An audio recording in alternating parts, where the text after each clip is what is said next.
Okay, so this is a video about the progress on the 1958 Fairthorpe electron miner that I'm working on. As you can see, there's the bonnet. Right now it's up on jack stands.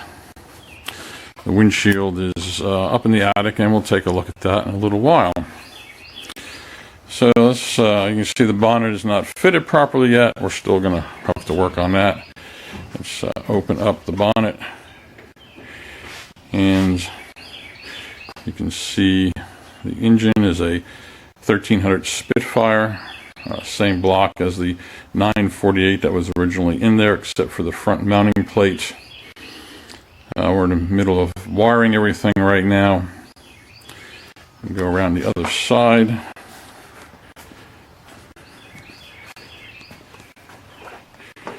You see the expansion tank for the cooling system, radiator. It's fitted with two HS4 carburetors. We had to cut part of the firewall, you can't really see too well there, to accommodate the carburetors. In the inside here, you can see there's a alloy housing, Triumph standard 10 transmission. Has a Herald styled speedometer. You can see some of the switches are being wired. It's not completely done as yet. We had metal floor pans put in, and they're covered with a sound deadening material. The seats are going to be going out shortly to get cushions and upholstered. The battery sits between the seats back there on a shelf, and we have to fabricate a little cover for that. That'll also be covered in vinyl. The doors are over here, haven't been fitted as yet. The insides are basically just hollow fiberglass with latch. So we have to make a panel for the inside of that. And there is the transmission tunnel cover. Coming around here, we've fitted a Spitfire style gas cap. Originally you had to open the boot to fill the gas tank, which I wasn't real fond of.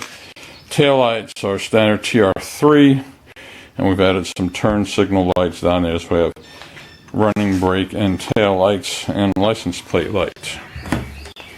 Inside the boot, you can see we've had a new gas tank fabricated, and it's connected now to the external gas cap.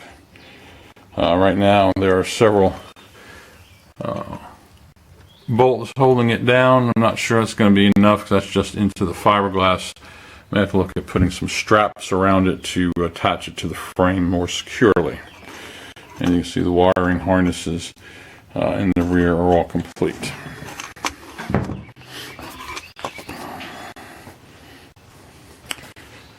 The steering the steering wheel was not a splined shaft. It was a 3/4 inch with a Woodruff key. The only thing I could find to fit it was from a boat at Bass Pro Shops.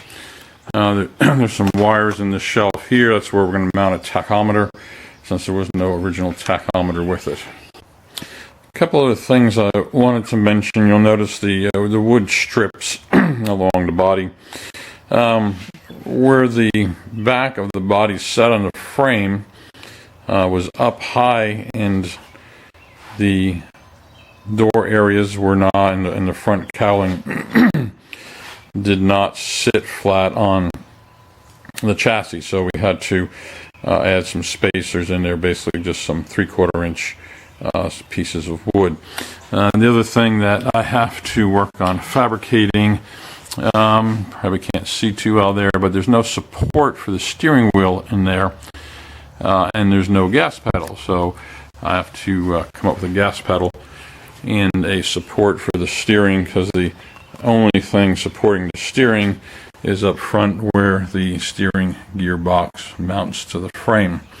So there's quite a bit of vibration that's going to happen there. And that's pretty much everything we've got right here. Okay, so here is the windshield and windshield frame. I'm told it is basically the rear window out of a Vauxhall Velux or Cressida, I believe. The car also came with a new set of hood bows for the top. And over here we have the remains of what was a tonneau cover that we can at least use for a pattern to have a new one made. Well, thanks for watching this little video on the progress. This is April of 2016, and the plan is to hopefully have it on the road by this time